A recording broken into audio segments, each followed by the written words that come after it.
Hello, everyone. Welcome to The Exchange, a podcast powered by Bloom that explores the institutional landscape of cryptocurrencies and blockchain technology. I'm your host, Manasi Vora. Today, we are sitting down with Ash Egan. Thank you, Ash, for joining us. He's a principal at Accomplice VC, previously at ConsenSys Ventures and Converge VC. We are excited to have a conversation with you, Ash. Same here. Should be fun. So let's get started. Can you tell us how you first got interested in the space? I'm especially interested in hearing your story about the USB stick. So the USB stick is a painful story for context. I was given a USB stick by my first friend who was exposed to crypto. This is back in high school or so. He gave me $20 worth of Bitcoin on this USB drive. What year was this? This was, let's just say it was early on. This was probably around 2009, 2010-ish. Wow, okay. And so it's painful. I try to forget about the USB stick and everything. So, he was building his own computers, one of my more technical friends. He paid his way through college with crypto. So he's had a fun ride with it. He's lost his fair share of USB sticks, as is most folks in the space. They always have one or two of these horror stories. Yeah. But in terms of graduated Princeton in 2014. I saw venture capital as a great way to learn about a variety of industries before starting a company. I realized pretty quickly in venture capital that to be competitive as a young person, you needed to focus. I think, focus on particular industries, just given that, serial entrepreneurs, they go to their past venture capitalists, the folks who've invested in them previously. And so for me, my two areas were verticalized machine learning and blockchain/crypto. And this was in 2014, 2015 or so. And so the first investment I made was in a company called Chainalysis and Enigma here in Boston. And after that, I was like, all right, the vertical machine learning stuff is very cool, but blockchain, crypto, I think has, even more potential. So have been in the space ever since 2015. That's exciting. So just can you walk through the thought process behind focusing on blockchain as an asset class specifically, and that early on when there was no hype and it was still an early technology? Definitely. So I think it was really after reading I thought Bitcoin was very cool. I had a friend in Venezuela who used Bitcoin to actually get money out of the country, and his family ended up moving to Miami. Yeah. So seeing that use case to me was fascinating. That was during a summer in college. To me, though, my real aha moment was reading the Ethereum white paper and this ability to put logic in transactions. To me, it was fascinating in the applications, from global crowdfunding to there are hints of DeFi sort of in the Ethereum white paper. To me, reading that, I was like, wow, this is fascinating. And, I think it was a year and a half or so later, you had the ERC20 or ICO craze from it. The explosion. Yes. But I like to say, I was focusing on the space before it was cool, much smaller than it is today, but so have been investing in the space for a few years now. Awesome. So then you did blockchain investing and Converge, and then moved on to work at ConsenSys Ventures.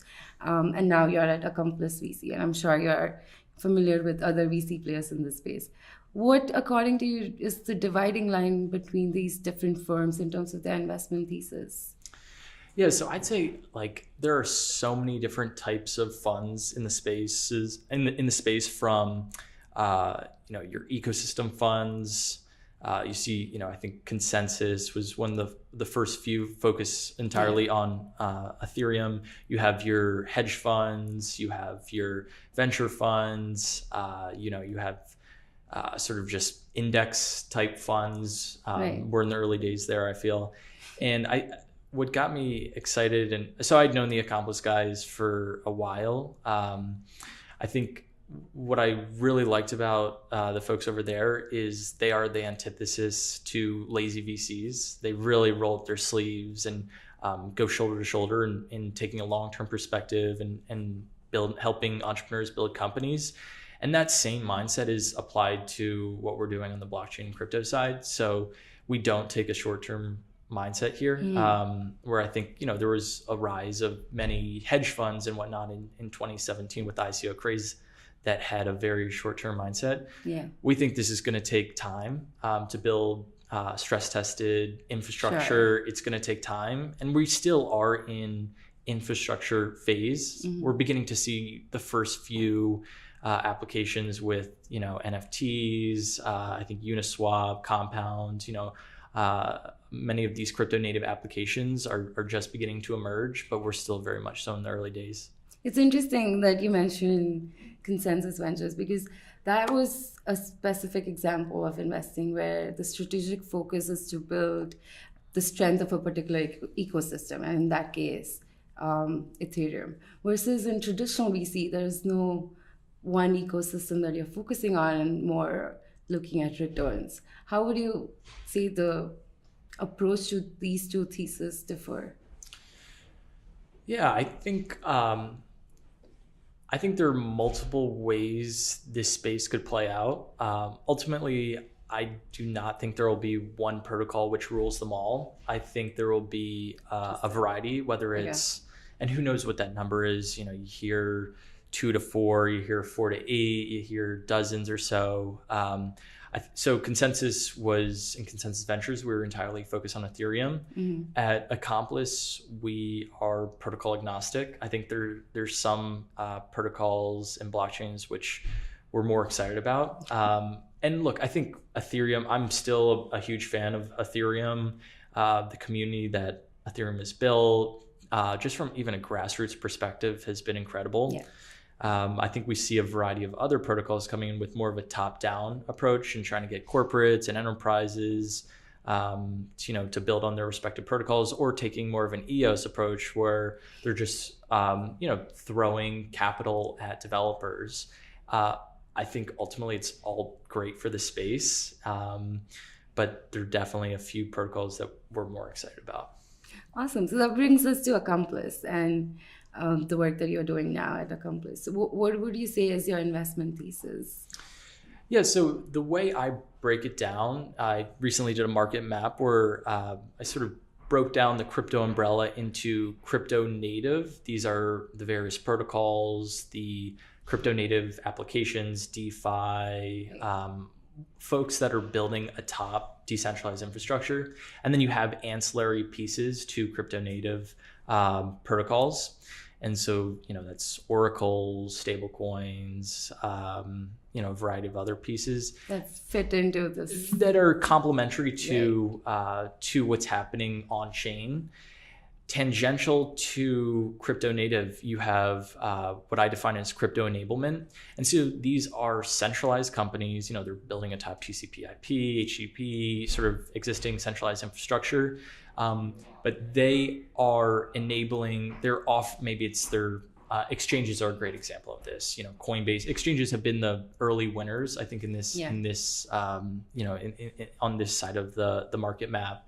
And so these are, they might be offering crypto, they might be insurance companies, they might be, I invested in my first investment, Chainalysis, a few years ago. That's a great example. It's a centralized company, but I think both of them are complementary to each other. And, we're investing in base layer protocols on the crypto native side. We're investing in centralized companies that are enabling crypto to be adopted by ultimately billions of users. And so I think this space is different from, your typical SaaS type investor VC space, because I think just the theses in this space move so quickly that I'm constantly retesting and rethinking how the space will evolve. And so, I'm still excited about, Oracle's insurance, a few of these other pieces, but I think I continue to retest my assumptions every 8 weeks, let's call it. Yeah, no, it's exciting that you mentioned that, because I noticed that Accomplice blockchain is trying to do something different, where you plan to open everything you do, not just your thesis, but your pipeline, CRM, get-togethers, calendars, and economics. How does that give you a competitive edge, or does it expose your secret sauce? Yeah, look, I think we take a very collaborative approach to investing generally, right? Not just in crypto, but across the Accomplice is a generalist fund, Yes. right? With the likes of PillPack, AngelList, Hopper, Carbon Black. I do our blockchain crypto stuff, and so I think the thinking there is. Look, the last thing we want to be doing is alienating entrepreneurs or companies looking to fundraise and opening that up to the world and potentially inhibiting their ability to raise or any of these things. I think there's a rollout in how we open source, the types of things we get excited about. And it's, I think from a systems perspective, we're still figuring out how exactly that will roll out. But I think it's more about the ethos of being collaborative with other funds. And, we found synergies with other crypto native funds, with, traditional venture funds that are beginning to dabble into crypto, angels. And so I think for us, we want to continue to partner with those folks because they all offer, a variety of value adds to the entrepreneur. That's pretty exciting. I think that's in alignment with the ethos of the whole cryptocurrency ecosystem. Totally. Decentralization. Yeah.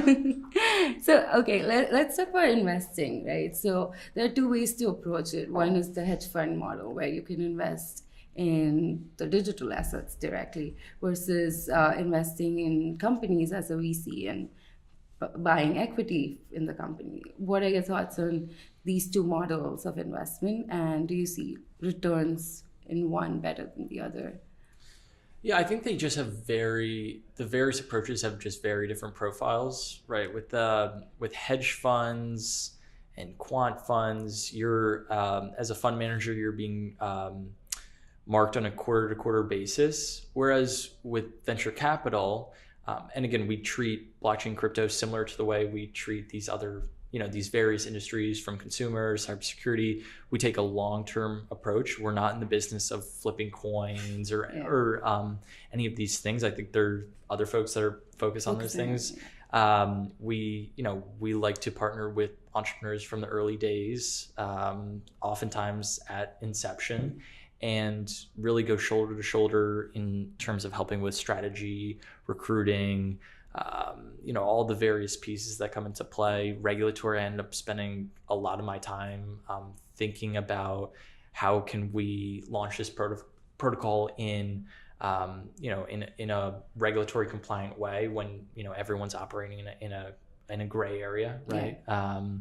And so I think we just take a long-term approach here, and whereas quant funds and hedge funds, they're looking at arbitrage opportunities. And that's not my skill set. That's not the team's skill set. Yeah, definitely. But then, that's a great approach where you're not just investing, but you're helping the entrepreneurs grow in various aspects, regulation, etc. How do you go about valuation there? Because in the traditional sense, we have various valuation models like DCF or relative valuation, whereas in crypto networks, there isn't a base valuation model or a standard. How do you go about picking these individual companies? Yeah, it's a great question. I think we're still in the early days of experimenting with the various valuation models, whether it's DCF, Velocity, MVPQ. I think, again, just because we're looking to partner with entrepreneurs in the early days, if you talk to a early stage generalist venture capitalist, right, like they're not valuing things based off of revenue, because they're, in early stage companies, they're often 99.9% of the time, there are no revenues or any of these things. So I think that's something that we continue to think through. But look, a lot of the things we're investing in are pre-product or very early days in terms of from a product perspective.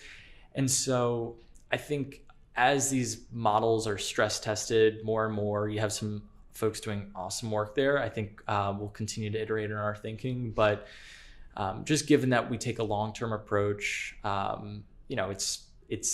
these are things we're going to continue to think around, but there's no one set way of, every company gets X valuation or anything like that.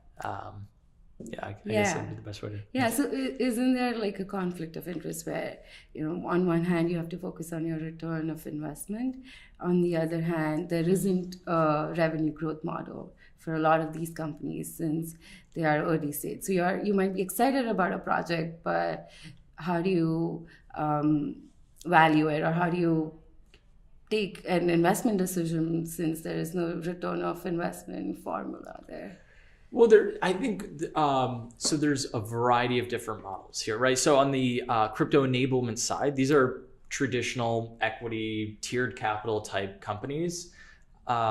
They are, depending on where you are, and depending on what you're doing, you may be making more money or less money, right? Exchanges, those were pure equity plays for the most part, not counting DEXs. Mm-hmm. Those have been extremely profitable, right? Like, and so I think the question is more around sustainability. And so I think on the crypto enablement side, we're going to treat it very similar to how we treat the rest of our portfolio across, consumer SaaS enterprise software, where it's a tiered capital type approach.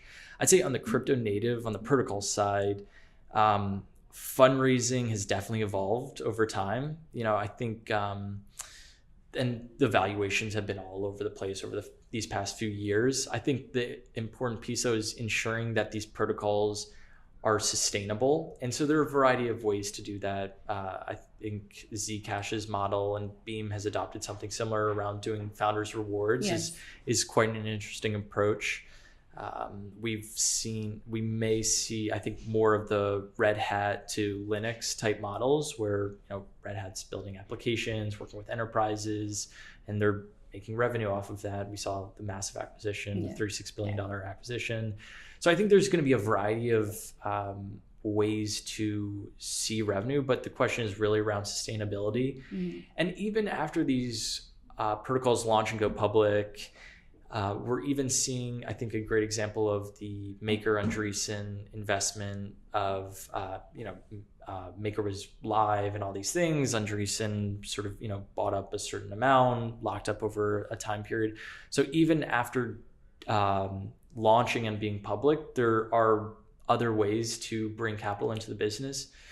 I don't think every company should rely on that, right? Mm-hmm. And whether it's founder rewards or other mechanics, gas fees, there's a variety of other ways to do this, but it's sustainability. You pull different levels depending on, where you're focused. That's interesting that you mentioned Maker and Andreessen. So what are your thoughts on holding tokens and then being a major investor and having the burden of governance? Because as an investor, if you hold a percentage, and assuming it's a proof of stake system, how do you, as an investor, go about governance on these platforms? So I think if we want to dig in, every token, every protocol is different, right? Even a lot of these tokens have publicized or marketed the fact that you hold the token, your role is governing the network, and for a lot of these tokens and coins, that has not been the case, right? And that's, I'm making blanket type statements here. So the holders of MKR, actually, there've been a few votes and all these things, and so by holding the Maker token MKR, you're voting on the DAI stability fee or these various pieces. Yeah. And so they just raised 2% fee. Right, and it's I think it started at, what was it, 0.5, went up to 3.5, and then they brought it back down again, and then they brought it up again. I think that we're going to continue to experiment into governance of these networks. There's some protocols that are taking a on-chain approach where if you're submitting a vote, that is contractually and that's codified and contractually agreed upon, where the protocol must sort of upgrade with sort of the governance token votes and all these things. And also I think we're also in the early days of experimenting with dual token models, where you have sort of the governance token, you have the utility access type token. I think we're going to continue to see more and more experimentation here, which I'm frankly super excited about. I don't think one specific model is the one that rules them all. And it also depends where you're building, right? If it's base layer protocol, layer 2, layer 3 more focused on the end user, security token, like some of the work that you're doing. Exciting. So where do you see, given that there are so many different models that are being worked around, where do you see most activity happening? Or are there areas that are oversaturated with startups and projects attacking one problem? Yeah, I think, so I get most excited about this concept of crypto as software. And I think a great embodiment of that is just smart contracting protocols. Yeah. We have seen a massive amount of activity from the fundraising side to the amount of protocols that are building in that space. I think it's super important. I did research in August and I counted 62 smart contracting protocols which had raised some type of money. And so, but look, I think you're competing for a potentially multi-trillion-dollar market here. And so I see a lot of activity happening at that layer 1, sort of within the smart contracting protocol piece. And I think there can be multiple winners here, but we're still in infrastructure phase, right? Like Ethereum is anywhere from 12 to 15 transactions per second, which is great. I think we're going to have to improve on that enormously if we want to reach Web3 and truly decentralized web. I do see a lot of activity happening there. And then your obvious sort of your custody plays, we're seeing a lot of activity there, whether they're centralized or more taking a crypto native approach. Stable coins. It seems like everyone has a stable coin nowadays. That space has exploded, definitely. I think there are like 50 stable coins. Oh wow. I cannot keep track of them anymore. I can barely do it. So any interesting insights from the research that you mentioned? 62 smart contract platforms, that's a lot. Yeah, so I think there were, in 2017, a lot of folks saw Ethereum success and they're like, I want the next Ethereum, where most of these white papers, so I read all of the white papers, what you really unearth is that a lot of the things they're proposing are incremental or are theoretical, right? Like when it actually comes to launch and what they're able to build in a adequate time period, it's going to end up looking quite similar to Ethereum. That's not the case, obviously, for everyone. Right. There's been some absolutely fascinating things that have come out of that, and I think now the number is definitely higher than 62. And I also think we'll see a number of projects that don't even launch at all, and how whether they hire a team and whether it's regulatory or there are a variety of reasons which make them unable to reach mainnet and all these things. It's going to be fascinating to watch. I'm super excited for the next 6 to 12 months. For sure. Let's go back to investing and let's talk about different financing vehicles. So we've seen the ICO model and now the SAFT and STO model. Have you seen any creative financing vehicles like, say, debt financing in the space to launch and capitalize both protocols and companies? Yeah, I mean, again, there's no one vanilla way to fundraise or how to structure your fundraise in the space. I've seen companies that have fundraised for the protocol and then they've done a separate equity raise. I've seen companies that have raised an LLC and that LLC converts into equity and a C corp and then into tokens. I mean, I've seen every single type model, right? And then you have the dual token models. You even have, in some protocols, you have 3 tokens or even more than that. And so I think we're going to continue to see more experimentation. But I think as an investor, you constantly think around, what's going to accrue more value? Is it going to be the equity or is it going to be the protocol itself? And I think in some instances, it could be a 50-50 split. In other instances, it's going to be all towards the tokens. In others, it's going to be all in the equity. And so, look, the more experimentation, in my opinion, the better. Right. But again, there's no one vanilla way to structure or invest in these things. Interesting. And then you had written a very exploratory blog post on crypto M&A and how tokens could affect the acquisition strategy. Do you see any M&A activity happening already in the space, or is it still too immature or not there yet?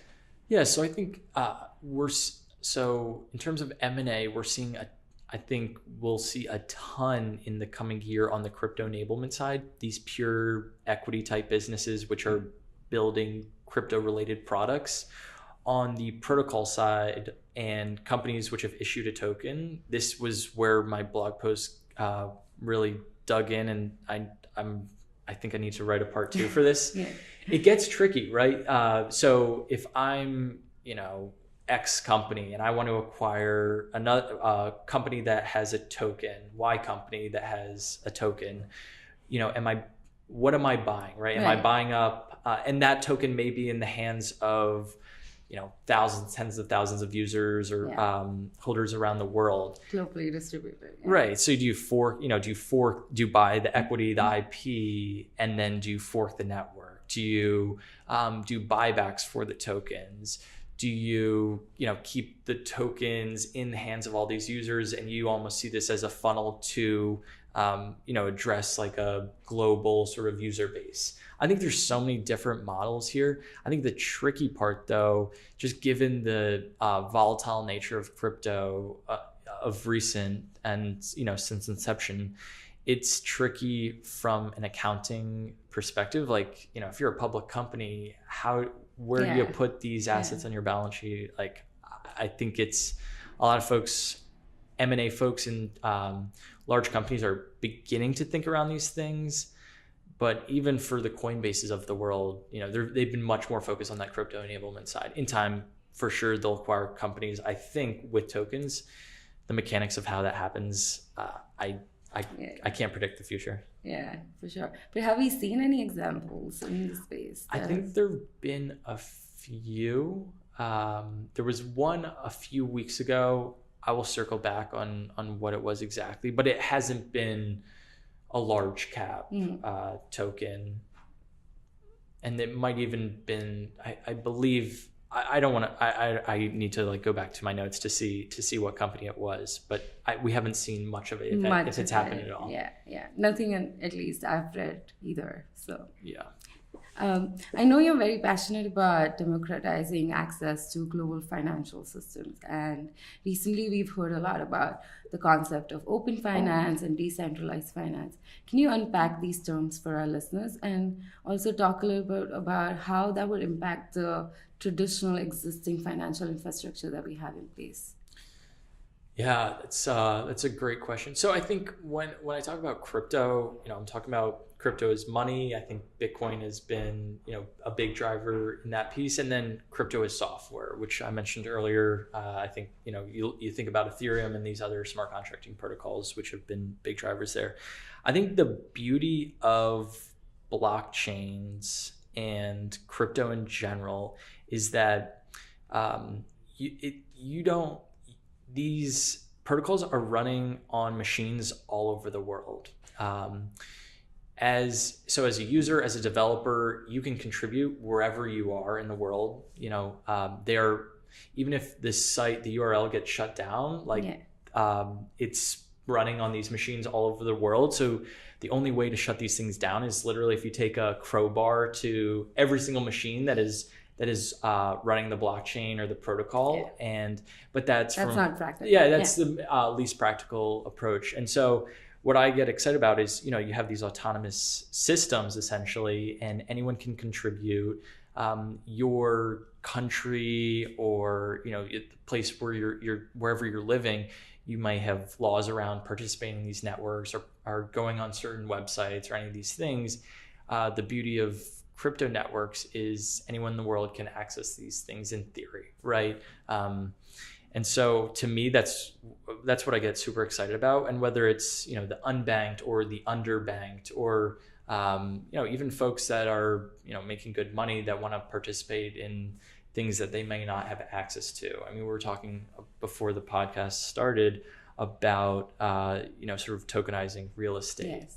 And, as an individual, maybe I don't have enough to, buy a New York building or anything like that. If that were to be tokenized, in theory, you might be able to get exposure to that. So I think, and it's both software and it's financial instruments. I think we're again still in the early days of the application layer, but we're seeing the infrastructure getting laid out, and that's what I'm excited to be investing in. In time, of course, the application layers and all these things will come, but again, we're still very early days. Very early days, definitely. Going back to the M&A question for a moment, what kind of exit path do you think you see for many of these crypto startups that you've looked at or invested in? Especially some institutions are building crypto solutions and platforms of their own. Do you think others will use acquisition to stay competitive, particularly crypto? It's tough to say on the crypto native side. I think I do think we will see the rise of a new breed of companies with crypto. Like, it's fascinating to watch Facebook, JP Morgan, a few of these existing large companies actually look at this space and be like, okay, there's some really interesting stuff happening here. I think they will continue to be players, but I do think we'll see the rise of new multi-billion-dollar companies and protocols. And obviously we've already seen that on the protocol side, but I think conceptually it's thinking around like, what is the end game for Linux, right? Like, I don't know what it is. It's open source. You have Red Hat that was built around it that ultimately got acquired. So I think, if companies could buy Linux, and there was a native asset to Linux or something like that, like what would that even look like? Yeah. I have no idea. Yeah. These protocols could run for eternity, right? And so over time, I think investors, users, token holders, entrepreneurs will continue to think around where value accrual happens. But I think it's difficult to conceptualize because it's like a complete paradigm shift that we're living and building in right now. And so I think it's, as an entrepreneur, it's if you're building in the space, going in with you should go in with a 10-year mindset, right? Rather than like a 2-year, I'm going to sell to Facebook approach. And good things will probably happen if you take that longer term approach. For our audience, many of who are trying to still catch up and understand the developments that are happening, and most of them are institutional players, what do you know about crypto right now that you wish you knew 3 years back? Before 2017 happened, I thought the ERC20 standard was fascinating. I did not think it would take off and turn into the craze it did of 2017, and the amount of capital that went into ICOs from individuals, this new to all these hedge funds that were structured. And looking back, sometimes I go back and forth. Do I wish that never happened, and then we could be more slow and steady and focus on what matters, right? And you would have less of these headlines, and we'd have more time to educate folks before things started to take off, because the price and where we were from a technical standpoint, there's a huge disparity there. But then again, on the other side of that, I think around the amount of folks that brought in, they saw the prices and they're like, oh, this is fascinating. And even if we only had 1 to 5% of those folks stay and build and all these things, it was worth it, right? And I think, then it's also a lot of the tourist investors or folks, they ended up leaving with with this bear market or whatever we're calling it. What I knew, I think this stuff is super hard. Distributed systems, governance, there's politics at play. We're talking about so many different areas, computer science. We're pushing the limits on a lot of these things, and we're figuring out things about like human interactions and whatnot. You look back and you're always like, oh, I wish I read more about this, but I don't know. It's a good question. I'll continue to think about that one. Sure. let's talk about something that has surprised you, like that you didn't expect to happen in the last 5 years, something that just you didn't see coming. So I moved out to San Francisco 2 years ago. I think the crypto movement has happened. It's really come from a variety of places, from New York, London, Asia. I think San Francisco, for the most part, has been a little bit slow up the learning curve, and now it. So I think what surprised me though is how aggressively Silicon Valley is now focused on blockchain and crypto. I think around the funds who are capable of writing $5 million plus checks, and they seem like they're all at least have a presence in San Francisco. And so it seems like a lot of the energy has gone out there. And don't get me wrong, this is a global phenomenon. There's developments happening everywhere. But I think we're seeing, just watching how quickly Silicon Valley has realized they might have missed out on that first wave, and how aggressively they're getting on that second wave. If and when it comes, it will come. But ensuring that they won't miss out on that, to me, I think that's been... and maybe it's a virtue of me not having lived there, 5+ years ago or so. Yeah, but that's a great segue into like looking at the past, now looking in the future. Yeah. Do you have any long-term view on the market, and where do you think this technology is evolving in the, say, next 5 to 10 years? So I think just given all of the energy and momentum around crypto, it's coming from every angle, from the corporate folks to grassroots, to there's just so many different pieces here that are evolving. I think what I'm excited to see are these various base layer protocols launch and really better understand what adoption looks like, building communities.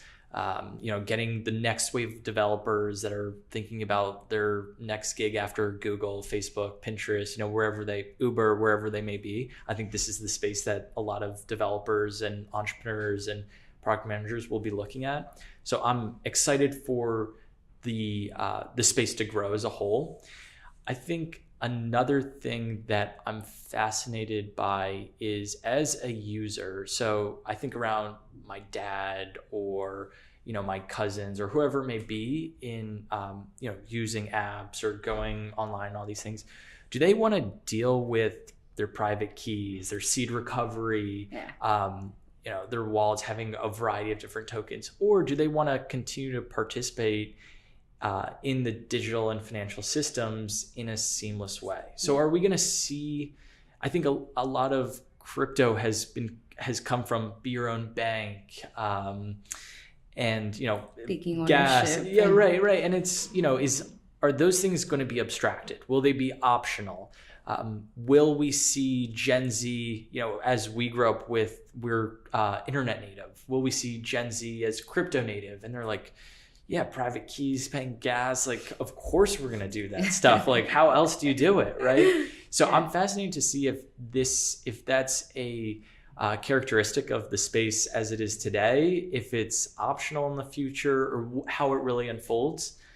I can make both arguments. But I think around my dad participating in crypto networks and like, I'm not, like him losing his private keys is probably pretty likely, right? Yeah. So it'll be fascinating to see what pieces are abstracted, and as a user, as we continue to build infrastructure and we begin to see applications, what's abstracted, what's necessary, what makes people feel like they're actually using trusted systems and software. It'll be cool to watch. Yeah, it's such an exciting space because there's so much to look forward to, and it's all growing and developing as we speak. I think that's a great note to end this podcast on. Thank you so much for joining us. Thank you for having me. Yeah, this was a great conversation. Yeah, this was fun. This was a lot of fun. Yeah, and thank you our audience for joining us today. The exchange is sponsored by Everbloom, a decentralized cryptocurrency exchange with the intelligence, liquidity, and trust institutional investors need.